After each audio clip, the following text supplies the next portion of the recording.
Assalamualaikum warahmatullahi wabarakatuh. Salam sejahtera bagi kita semua. Salam, nama budaya salam kebajikan.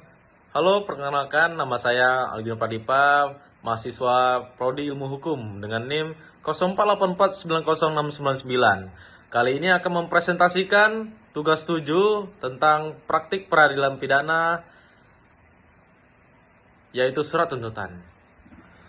Kejaksaan Negeri Bandar Lampung, surat tuntutan pidana nomor (2) rek titik perkara PDM 45 garing Romawi 2 garing 2024 garing PN titik BDL. 1. Identitas perkara. Nama Ayam. Tempat atau tanggal lahir Lampung 12 Januari 2001. Umur 23 tahun. Jenis kelamin laki-laki. Pekerjaan mahasiswa Universitas Bumi, program studi Bahasa Sanskerta. Alamat Jalan Melati nomor 45 Bandar Lampung, agama Islam dan kebangsaan Indonesia.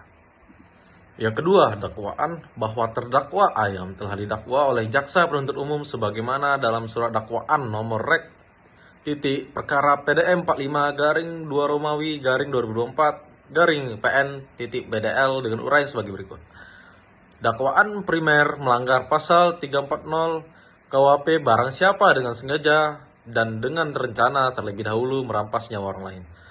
Kemudian dakwaan subsider apabila dalil primer tidak terbukti melanggar pasal 338 KUHP yang berbunyi barang siapa dengan sengaja merampas nyawa orang lain.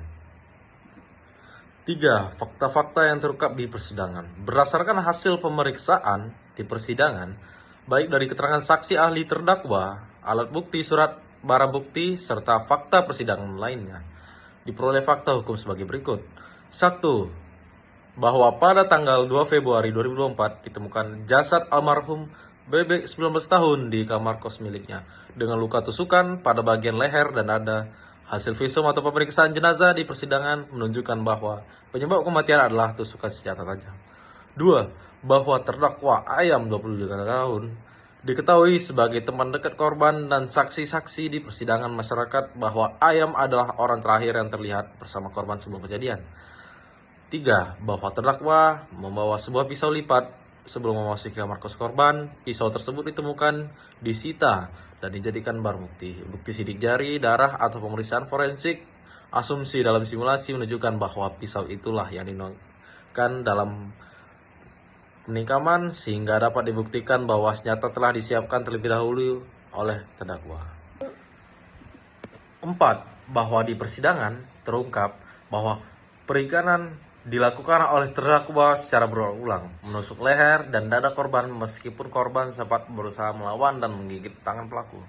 5. Bahwa setelah korban tewas, terdakwa mengambil barang bukti milik korban antara lain sebuah laptop MacBook, dompet ponsel yang kemudian disita sebagai barang bukti. Ini menunjukkan bahwa perbuatan terdakwa tidak berhenti pada pembunuhan tapi dilanjutkan dengan penguasaan barang milik korban yang memperberat perbuatan pidana.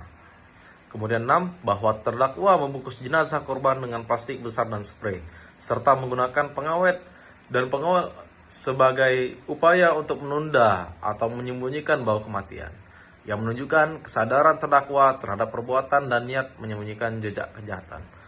7. Bahwa sejak kematian korban hingga penemuan jenazah, korban tidak bisa dihubungi selama hampir 2 minggu. Keluarga korban dan pemilik kos kemudian melakukan pengecekan, mengetuk pintu lama, tidak ada jawaban, dan setelah pintu dibuka, ditemukan kamar dalam keadaan seperti di atas. Hal ini memperkuat bahwa kematian dan persembunyian telah berlangsung sejak waktu yang cukup lama, bukan sekedar kecelakaan atau peristiwa spontan. 8. Bahwa berdasarkan keterangan saksi dan penyidikan, terdakwa mengakui atau terbukti memiliki motif iri hati terhadap keberhasilan korban serta mengalami tekanan ekonomi, utang kos, pinjol, sempat menonton film kriminal sebelum melakukan aksi. Kemudian 9. Barang-barang bukti yang ditemukan menguatkan keterlibatan terdakwa sebagai pelaku utama. Selanjutnya, analisa yuridis berdasarkan pasal 340 KUHP unsur delik pembunuhan berencana. Subjek hukum barang siapa, yakni terdakwa adalah Ayam, 23 tahun, sehingga memenuhi syarat sebagai subjek hukum yang dapat dipertanggungjawabkan secara pidana. Dengan sengaja dalam hal ini, fakta persidangan menunjukkan bahwa terdakwa membawa pisau lipat sebelum memasuki kamar korban menunjukkan kesengajaan dan niat jahat sebelum tindakan dilakukan. Dengan rencana terlebih dahulu dalam hal ini, terdakwa membawa pisau lipat yang disimpan di jok motor sebelum memasuki kos menunjukkan persiapan sebelumnya. Bukan membawa senjata secara spontan saat di tempat kejadian perkara, melainkan persiapan dari luar. Ini memenuhi unsur perencanaan terlebih dahulu. Menghilangkan nyawa orang lain dalam hal ini berdasarkan visum atau forensik dan pemeriksaan persidangan, korban ditemukan tewas dengan luka tusukan di bagian leher dan luka yang konsisten dengan senjata tajam milik terdakwa. Sehingga unsur objektif telah terpenuhi, korban meninggal dunia akibat tindakan terdakwa. Berdasarkan keempat unsur tersebut, subjek, sengaja, perencanaan terlebih dahulu, dan akibat menghilangkan nyawa, maka semua unsur pasal 340 KUHP telah terpenuhi. Menurut ketentuan pasal 338 KUHP, delik pembunuhan biasa terjadi apabila terdapat perbuatan di mana seseorang dengan sengaja merampas nyawa orang lain. Subjek dalam hal ini pelaku adalah terdakwa Ayam, 23 tahun, manusia dewasa. Kesengajaan dalam hal ini tindakan dilakukan dengan sengaja dibuktikan dengan persiapan senjata, pisau, niat melukai, dan pelaksanaan dengan sadar. Terdakwa melakukan tindakan nyata menusuk korban beberapa kali dengan pisau lipat. Korban adalah orang lain, almarhum BB.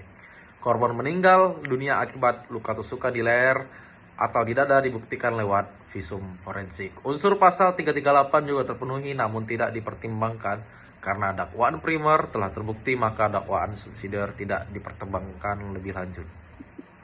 5. Hal-hal yang memberatkan.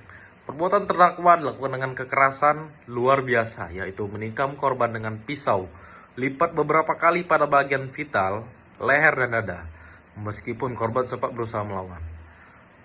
1. Terdakwa menggunakan senjata tajam sebagai alat kejahatan, membawa pisau secara tersembunyi sebelum memasuki kos korban, menunjukkan persiapan dan kesadaran akan bahaya. Pelaku mencabut nyawa manusia secara sengaja dan direncanakan, bukan spontan, melainkan dengan pembawaan senjata sejak awal, kemudian melaksanakan aksi dengan tenang. Terdakwa mengambil barang milik korban, laptop, MacBook, dompet, dan ponsel. Setelah korban tewas, menunjukkan bahwa perbuatan tidak hanya pembunuhan tetapi disertai keuntungan pribadi atau pencurian atau penguasaan barang korban. Terdakwa berupaya menyembunyikan jenazah dan jejak kejahatan, membungkus mayat dengan plastik spray, kemudian pewangi atau pengawet agar bau tidak cepat tercium, menunjukkan itikat jahat lanjutan untuk menghindari penemuan serta merendahkan martabat korban dan hak keluarga. Tuntutan. Berdasarkan uraian hukum dan fakta di atas, jaksa penuntut umum memohon kepada Majelis Hakim Pengadilan Negeri Bandar Lampung untuk menjatuhkan putusan sebagai berikut. 1. Menyatakan bahwa terdakwa Ayam terbukti secara sah dan meyakinkan melakukan tindak pidana sebagaimana diatur dalam pasal 340 KUHP, yaitu pembunuhan berencana. Menjatuhkan pidana berupa penjara selama 20 tahun atas terdakwa Ayam.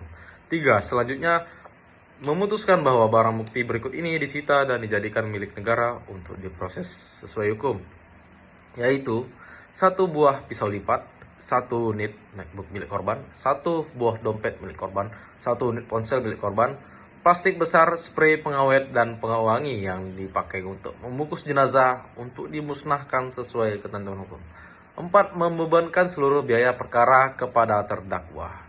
Terbukti secara sah dan meyakinkan melakukan tindak pidana sebagaimana diatur dalam pasal 340 KUHP, yaitu pembunuhan berencana.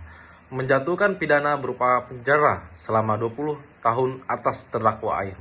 3. Selanjutnya, memutuskan bahwa barang bukti berikut ini disita dan dijadikan milik negara untuk diproses sesuai hukum, yaitu 1 buah pisau lipat, 1 unit MacBook milik korban, 1 buah dompet milik korban, 1 unit ponsel milik korban, plastik besar, spray pengawet, dan pengawangi yang dipakai untuk membungkus jenazah untuk dimusnahkan sesuai ketentuan hukum. 4. Membebankan seluruh biaya perkara kepada terdakwa. Penutup.